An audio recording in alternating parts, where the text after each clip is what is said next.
Hola chicos, ¿qué tal están? Buenas tardes.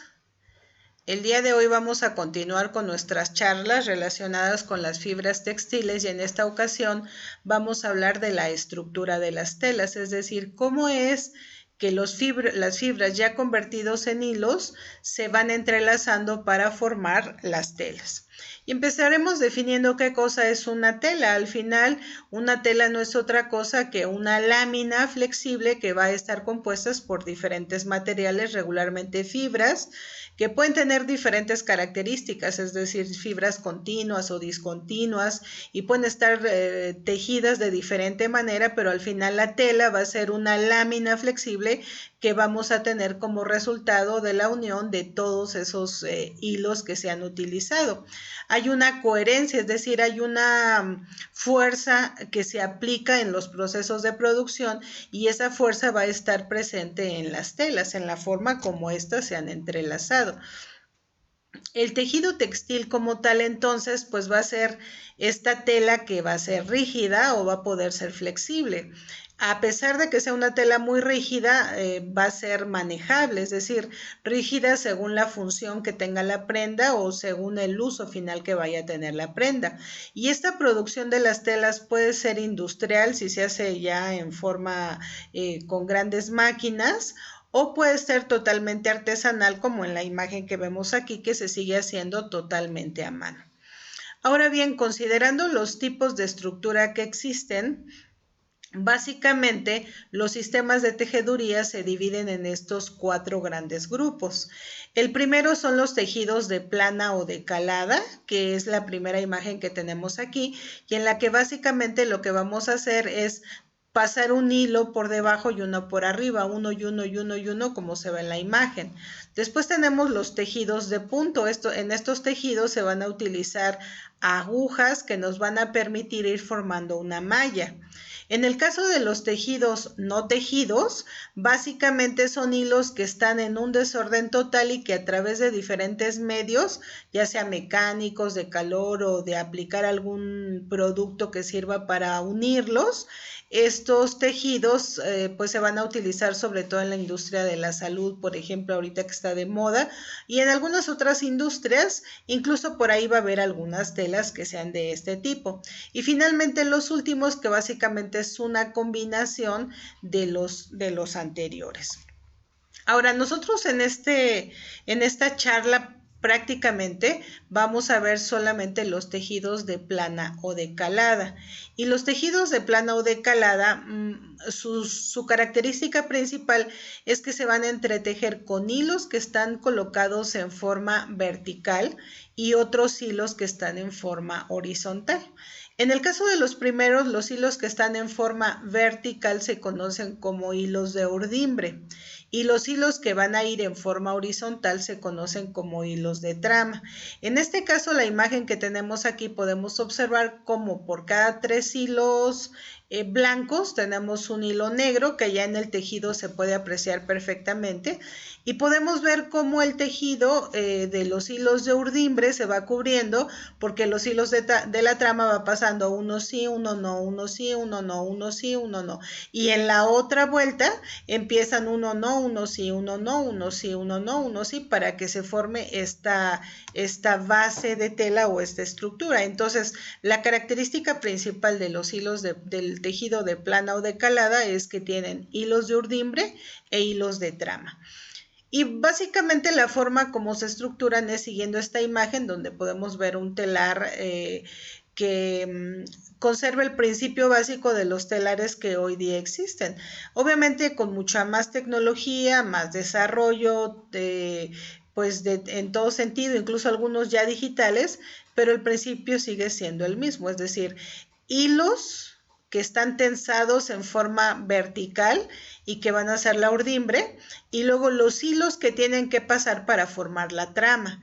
Como la mitad de los hilos de urdimbre se debe de mover hacia arriba o hacia abajo para que entren los hilos de la trama, entonces vamos a utilizar estos lisos, esta especie como de maderas, de barreras, que van a tomar cada uno de los hilos de la urdimbre y que los van a ir moviendo. En una ocasión van a subir algunas, pasa el hilo de la trama, en otra ocasión bajan, pasa el hilo de la trama y de esta manera se van combinando uno sí y uno no. Aquí en la imagen de la izquierda lo podemos ver, cómo los hilos azules están separados de los hilos anaranjados y cuando se mueve el liso o esta barrera que les digo, cambian la posición y de esa manera puede ir entrando el hilo de la trama.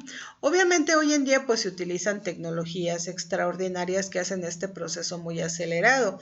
Sin embargo, todavía en las diferentes regiones del mundo, en México por ejemplo, se sigue trabajando el telar de cintura que tiene básicamente el mismo principio. De hecho, este telar que vemos aquí, que es de la revista Arqueología Mexicana, es un telar bastante antiguo, pero los principios que tiene son los mismos. Hilos de la urdimbre en forma vertical que van a ser pasados por los hilos de la trama en forma horizontal. Actualmente, por ejemplo, hoy las artesanas fijan los hilos de la urdimbre regularmente a un poste duro, a veces a un árbol. Ellas se estiran tanto como esa tela va a tener de largo y entonces ellas se hincan y conforme van metiendo los hilos de la trama van enrollando la tela hasta que ellas se van acercando hasta el poste a donde llega la última parte de la tela y de esa manera concluyen. Ahora, la diferencia entre el bordado y el hilo artesanal es que en el mismo hilo, en la misma tela, perdón, les pueden ir dando las formas que quieran. Con el hilo, la forma en el juego como lo meten, pueden hacer diferentes imágenes y ese trabajo pues hoy en día es muy valorado. Por supuesto que tenemos máquinas como estas, o sea, máquinas que son muy grandes y que aunque tienen todo un proceso digital y de desarrollo tecnológico, siguen trabajando bajo este principio que les digo. Entonces, lo importante es identificar que en los tejidos de plana o de calada vamos a tener telas como las que tenemos aquí en la imagen y vamos a ver que que tienen estas barbitas en los 4 lados que tenemos y tanto de arriba como de abajo, como de la derecha o de la izquierda, podríamos ir sacando los hilitos. Entonces, a eso me refiero cuando digo que los hilos se van entretejiendo, uno sí, uno no, uno sí, uno no, y entonces de esa manera el largo de la tela va a ser la urdimbre y lo ancho va a ser la trama. Cuando nosotros compramos metros de tela, los compramos a lo largo, entonces podemos comprar 1 metro, 2, 3, 10, 20, 50 metros de esa tela y lo ancho no va a cambiar porque lo ancho es el ancho de la trama original, que puede ser de diferente medida según el tipo de tela, 90 centímetros, 1 metro, 1,10, 1,20, 1,30, 1,50, etcétera. O sea, todo va a depender del tipo de tela que sea, pero la forma en que se estructura es exactamente lo mismo. Este tejido, recuerden que es de plana o de calada. Ahora, si consideramos el largo de la tela como los hilos de urdimbre y el ancho como los hilos de la trama, vamos a ver cómo en un cuerpo, a la hora de cortar nosotros una tela y al analizar el cuerpo, las medidas que tenemos en el cuerpo son los contornos y los largos. Entonces, en el caso de los largos, vamos a utilizar la urdimbre de la tela, es decir, lo largo de la tela. Aquí en este comparativo que les puse entre los dos cuerpos y la tela que tenemos, si la persona midiera más metros, entonces utilizaríamos como tal el largo de la tela para cortar las piezas. A eso es a lo que se refieren los profesores cuando hablan cortarla al hilo de la tela. El hilo significa lo largo de ese rollo de tela. Entonces, por hacer el comparativo, el largo del cuerpo va a ser la urdimbre y el ancho del cuerpo va a ser la trama. Entonces, las telas, en general, todo lo que tiene que ver con los largos, las mangas, los talles, las piernas, se deben de cortar a lo largo de la tela, es decir, a la urdimbre o como les dicen regularmente, siguiendo la línea de la tela, ¿no? Ahora bien, la estructura de los tejidos de plana o de calada entonces pues forman un ángulo de 90 grados, es decir, a la hora de entretejer como tal las telas, estamos formando un ángulo de 90 grados. Ya vieron que por las orillas hay flecos, se pueden deshilar por cada uno de los lados, la estructura es visible, o sea, si ustedes se acercan a la tela pueden ver claramente la estructura, a lo mejor dependiendo de la tela, unas telas tienen más hilos que otras, pero en general se puede observar o con una simple lupa podrían observar la estructura de la tela, es decir, la estructura es visible.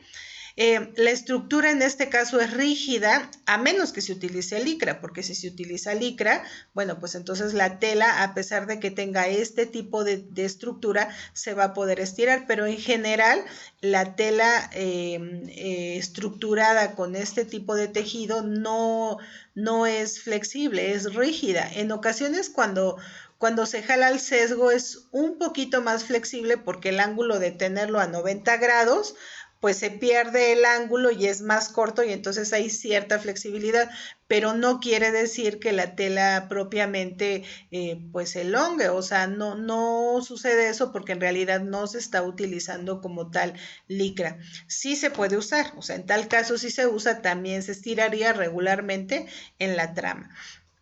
Ahora, en forma diagonal, les decía, se elonga un poquito.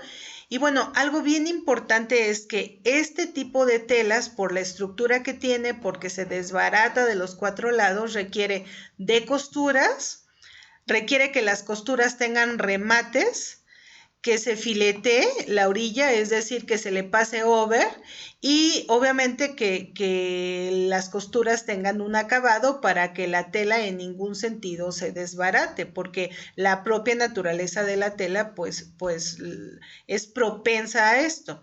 Ahora, dependiendo la forma como se entrecruzan o se entrelazan los hilos, vamos a tener 3 diferentes tipos de ligamentos de plana o de calada. A veces o en ocasiones la misma tela lleva el nombre del tejido, no siempre es así. Entonces básicamente existen 3 ligamentos de calada, que es el tafetán, la sarga y el satín.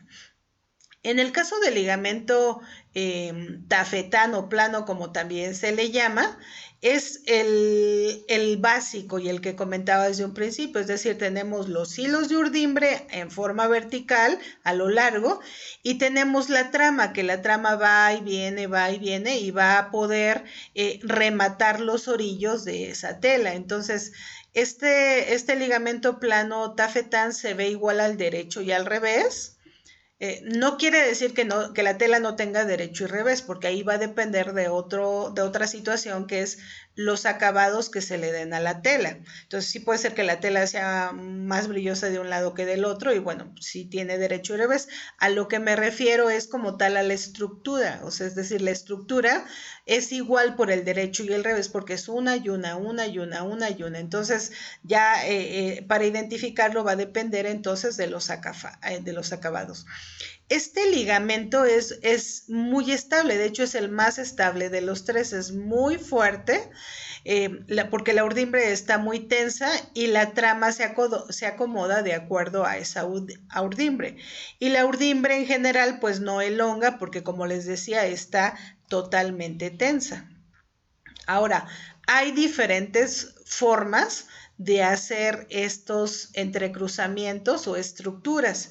Y dependiendo de esas formas, pues las telas van a tener diferente variedad en la presentación, en la consistencia. Entonces, dependiendo de estas estructuras, vamos a poder tener por ahí los crepés, por ejemplo, pues la forma como se presentan otras telas como el crespón, por ejemplo, el propio tafetán, que ya va a ser una tela, aparte de la estructura, la pupelina, etcétera, y telas que son además como las muselinas en general, que son telas como muy transparentes. Entonces, esta estructura va a ser básica en todas las telas que vamos a utilizar a lo largo de la especialidad.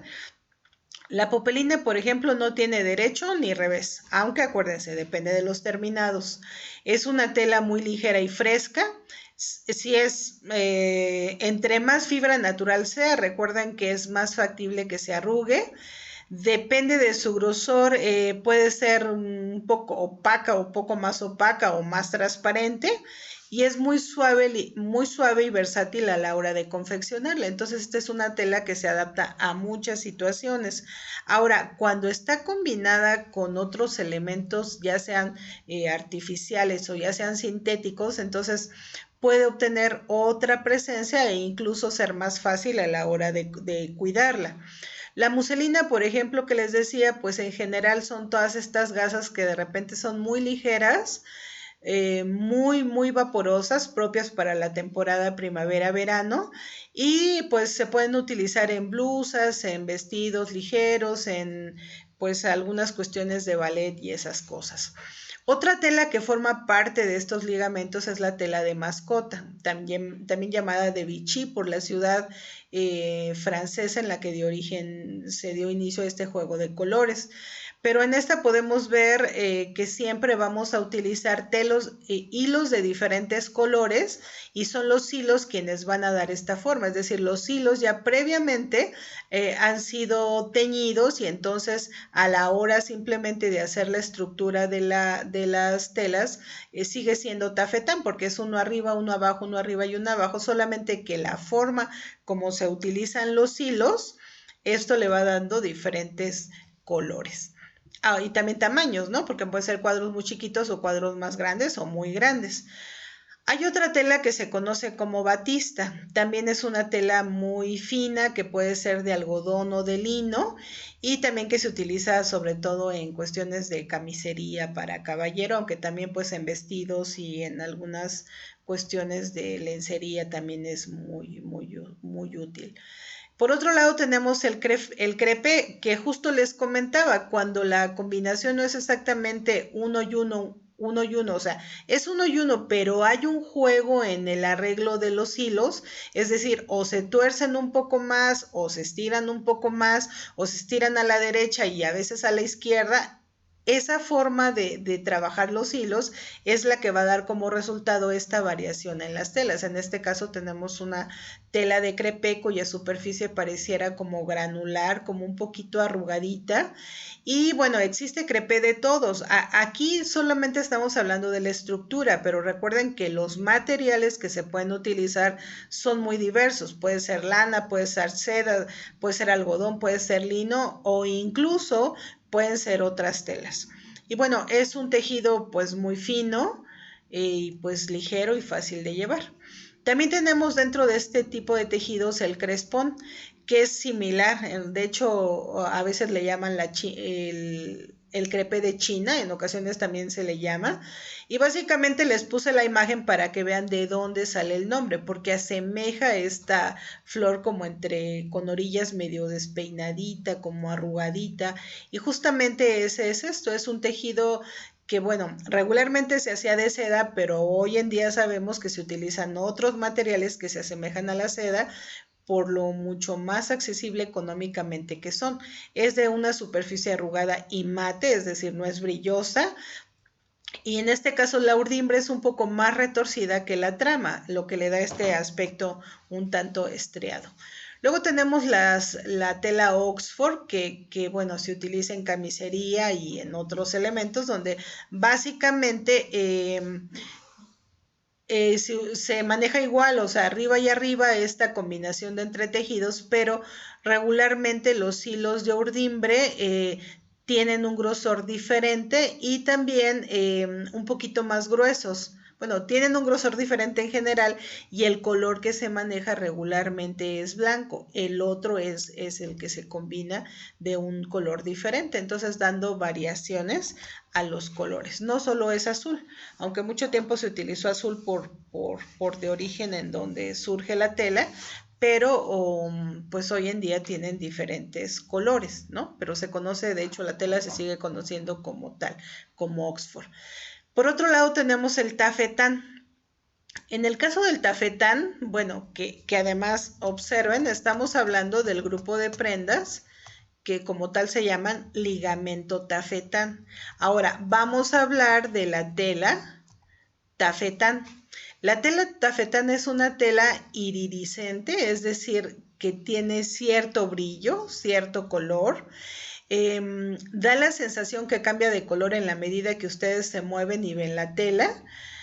Hace un poco de ruido cuando se roza, el tacto es muy crujiente y bueno, pues hay que tener mucho cuidado al lavarla porque se lava en seco. Si ustedes la mandan a la tintorería, a mí me pasó el caso de que mandamos un vestido de esta tela a la tintorería y quien la lava no sabe cómo lavarla y pierde toda esta sensación de, pues queda como una tela normal, o sea, ya no tiene esta sensación de que cruje, de que es rígida. Incluso como la plancharon en forma normal, de repente pues ni siquiera ya conserva su tamaño original, sino que es un poco más grande. Entonces hay que tener mucho cuidado en la cuestión de los cuidados. Para eso siempre es recomendable ver la etiqueta de la tela para conocer concretamente cuál es su composición de la fibra que compone la tela y de esa manera saber qué cuidados tenemos. Bueno, aquí tenemos algunos ejemplos de esta tela. Bueno, en general, si ustedes se dan cuenta, son muy comerciales. Ahora tenemos el otro ligamento, seguimos hablando de los tejidos de plana o de calada, y ahora vamos a ver el ligamento sarga. Lo mismo pasa con este nombre, porque sarga a veces se le llama a un tipo de tela en específico, aunque en realidad el ligamento es sarga. Entonces, en este caso vamos a ver que los hilos de la urdimbre, otra vez nuevamente tensos, y los hilos de la trama van a ir pasando. La diferencia es que vamos a tener uno arriba, dos abajo, uno arriba, dos abajo, uno arriba, dos abajo. Y en la siguiente línea vamos a irlos entrecalando para que pueda tener sentido como tal estructura de la tela. Y más o menos la forma quedaría así, como lo vemos aquí en el esquema. Vemos que un hilo por debajo, dos por arriba, o dos por debajo, uno por arriba, y así sucesivamente van cambiando. Entonces, este ligamento queda en diagonal. Si ustedes lo ven, lo analizan como tal la tela, pareciera que son líneas diagonales. Tienen derecho y revés. En este caso, la tela sí tiene derecho y revés. El más clásico ejemplo que podríamos poner es la mezclilla. La mezclilla ustedes pueden verla que tiene derecho y revés. Pueden dejar dos o tres hilos flotando, no siempre son dos, ahí va a depender de los diseños, incluso de los diseños que se hagan en este ligamento puede haber punto de espina o puede haber variaciones en la forma que tiene la tela ya una vez ya terminada. Y bueno, pues también se hacen rombos y otras cosas. Algunos de las telas más comunes de este grupo que es de la sarga es la mezclilla o denim, que también se le llama denim, acuérdense. Tweed, la pata de gallo, la gabardina o la franela. Si se dan cuenta, son telas que tienen que ver con la fibra de lana o con aquellas que la sustituyan. En este caso, bueno, la mezclilla pues es de algodón, pero vean cómo es un tejido plano, pero pertenece a la sarga, es decir, hay una combinación en la forma como se estructura que va dando como este entrecruzamiento y observen en la imagen podemos ver cómo se va viendo la línea diagonal. Regularmente la urdimbre va teñida de azul y la trama es blanca, lo que le da este color característico a esta tela. También tenemos el tweed, que es pues una lana muy suave, que su apariencia es de mucho volumen y que además se utiliza sobre todo en sastrería y en abrigos. Esta es clásica de este tejido. Lo mismo sucede con la pata de gallo, que es regularmente en color blanco y negro, pero no es exclusivo. Hace como 3 años salieron en diferentes colores, no tuvieron mucho éxito, pero la estuvimos viendo en diferentes colores, incluso en diferentes tamaños, mucho más grande. Regularmente son de lana o de aquellas fibras que la sustituyan y se utiliza sobre todo en prendas de otoño-invierno. Luego tenemos la gabardina. La gabardina también es una tela muy fuerte y muy firme. Es una tela que tiene un terminado brillante y opaco. Bueno, aquí se usa en prendas de tipo sastre, sobre todo chaquetas, pantalones, faldas, abrigos. Y en este caso particular hablamos de la gabardina como tela, pero la prenda originaria que se hizo con esta tela se conoce también como gabardina. Entonces, estas prendas como tal se conocen como gabardina. De origen tenían el nombre del diseñador, pero finalmente se generalizaron como gabardinas. Luego tenemos el ligamento raso o ligamento satín. Este es otro ligamento, no es ejemplo de la tela, es otro ligamento. El ligamento raso o satín, que lo conocemos como toda esa tela que es muy brillante, es el menos estable de los tres ligamentos que hemos visto. Y la razón es porque quedan muchos hilos flotando, es decir, en el primero era 1:1, en el otro era 1:2, o pueden cambiar un poco esta proporción, pero siempre en esa proporción. En cambio, en este es de 1:4 o de 1:5 o incluso algunos que tienen más, por lo tanto la tela es muy inestable, se puede jalar con un anillo, con cualquier cosita que haya, la tela se puede jalar y además al jalarse se ve claramente el hilo que falta a todo lo largo o lo ancho de la tela según se haya jalado. Entonces los tejidos, el resultado es que es un ligamento muy lustroso y regularmente de origen, ya saben, se utilizaba la seda, ahora por supuesto se utiliza poliéster y sus combinaciones, tiene derecho y revés y pues también tiene algunos saltos escalonados, pero al hacer el análisis nos damos cuenta que hay muchos hilos que están flotando. Esta sería como su estructura, uno por encima y 4 por debajo. Ustedes pueden ver aquí claramente como uno queda y muchos quedan flotando. Entonces en este flote es lo que va a permitir que justo los materiales que usan con el tratamiento que han utilizado con hilos brillosos más el reflejo de la luz, eso hace que las telas sean muy muy brillosas. Entonces no es conveniente obviamente al deshilacharse fácilmente pues tener mucho cuidado en el corte cuando son piezas muy chiquititas, por ejemplo, y si la costurera no tiene mucha habilidad para unirla, seguramente se le va a ir ahí la prenda o se le va a desgarrar un poco. Si se pica con la aguja, ahí queda la huella, entonces hay que tener un cuidado súper especial en este tipo de estructuras, en este tipo de telas. Al estar muy recta, les digo, refleja mucho la luz y por lo tanto se ve muy brillante. Por lo tanto, es muy conveniente utilizarla en vestidos que no sean de uso rudo, regularmente para eventos o pues blusas que sean como para uso de oficina a la mejor o para eventos más especiales, cóctel a la mejor, porque van a ser prendas que no van a resistir mucho y que además requieren un cuidado especial. Son suaves y livianas en general, tienen derecho y revés, tienen apariencia lujosa y pueden ser de seda, por supuesto, o de poliéster.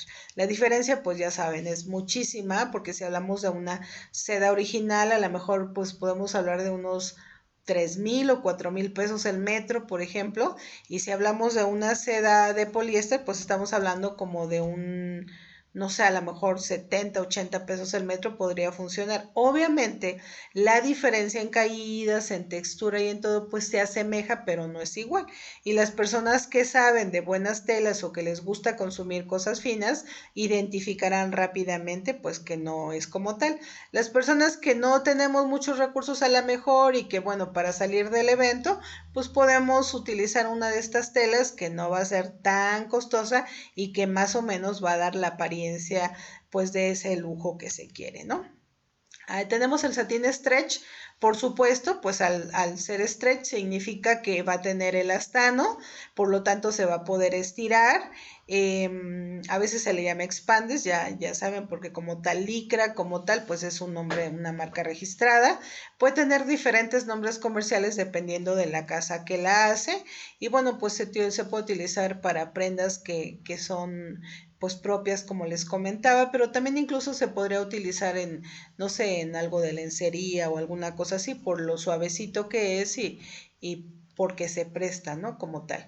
También tenemos algunas telas, como en este caso el satín brocado, que bueno, además de tener esta estructura que les comentaba, pues va a tener algunos adornos que le van pues que le van a dar una textura y una apariencia lujosa muy, muy especial. Obviamente tienen como de fondo este punto que comentábamos, pero la trama está pues superpuesta y la va adornando en este sentido. Entonces, ¿Qué tipo de tela debemos de elegir ya cuando estamos a punto de hacer una prenda? Pues primero pensar el tipo de prenda que va a ser, eso es muy importante. ¿Voy a hacer una prenda que me va a servir para cubrirme del agua cuando llueve? ¿O va a ser una prenda que me va a proteger del agua o que me voy a meter al agua con ella? Entonces debo de tener claro qué tipo de prenda quiero y para qué la voy a usar. Una vez que yo he determinado esos dos factores, también debo de pensar el mercado al que se dirige, porque eso me va a permitir saber si voy a comprar una tela que sea barata o una tela que sea media o una tela que sea más cara o casi exclusiva. Eso me va a permitir determinar pues los materiales que voy a utilizar. También en los materiales que debo de utilizar, porque es evidente, si yo voy a utilizar o quiero una tela para protegerme del agua, entonces necesito una especie de gabardina a la mejor o de poliéster como tal, en forma se me fue el nombre, pero como de película, en forma de película, para que me pueda hacer una gabardina que me proteja, porque la quiero que me proteja contra el agua, pero si lo que voy a hacer es que requiere un traje de baño, pues evidentemente necesitaré otras características que debe de tener esa tela para meterme al agua. Y bueno, obviamente ya una vez que definí estos elementos, entonces considerar la anchura de la tela por los cortes que vaya a hacer, obviamente los colores, la caída y pues bueno, si es que tiene elasticidad, si es que la requiero o no. Bueno, chicas, espero que les haya quedado claro. De todas maneras, me regreso aquí para que vean que el día de hoy hablamos de los tejidos, la estructura de los tejidos, y particularmente en esta clase hablamos de los tejidos de plana o de calada. En general, los dos que más se utilizan en la industria de la moda pues son el 1 y el 2, los tejidos de plana y de calada y los tejidos de punto, los cuales veremos en nuestra siguiente charla. Cuídense mucho y nos estamos viendo.